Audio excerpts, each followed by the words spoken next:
তাই টমেটোর মতো অনেক তো মিউজিক ভিডিও পোস্ট করলাম, ভাবলাম যে একটু আপনাদের সাথে সামনাসামনি একটু গল্প করি। তো দেখুন না, ভিডিও রেকর্ড করতে গিয়ে আমি কথাই বলতে পারছিলাম না, তাই ভাবলাম যে না, আগে আমি কাজটা করে নি, পরে ভয়েস দেব। তো যাই হোক, হ্যালো এভরিওয়ান, সবাই কেমন আছেন? আশা করি সবাই খুব ভালো আছেন। আমি পিঙ্কি, আমার আরও একটি ব্লগে আপনাদের অনেক অনেক স্বাগত। তো দেখতে পাচ্ছিলেন যে আমি ফলগুলো গুছাচ্ছিলাম। তো ফলগুলো গুছাতে গুছাতে দেখলাম যে ওর মধ্যে আরেকটি ফল ছিল।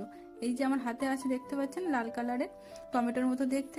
তো এটা কি ফল আমি ঠিক নাম জানি না, তো আপনারা যদি নামটা জানেন তাহলে আমাকে অবশ্যই কমেন্ট করে জানাবেন। ফলগুলো গুছাতে না গুছাতেই বর্মশাই বলছে, কি গো, কি করছো? আমার তো খিদে পাচ্ছে, তা কিছু বানাও আমার জন্য। তাই বললাম, ঠিক আছে, তুমি বলো কি খাবে। বলে তাহলে একটু চাউমিন বানাও। বর্মশাই বলেছে বলে কথা, আর লেট করা যায়? তাই ঝটপট করে একটু সবজি কেটে চাউমিনটা বসিয়ে দিলাম। তো চাউমিনটা এদিকে হয়ে গেছে, এবার খেতে দিয়ে দিই।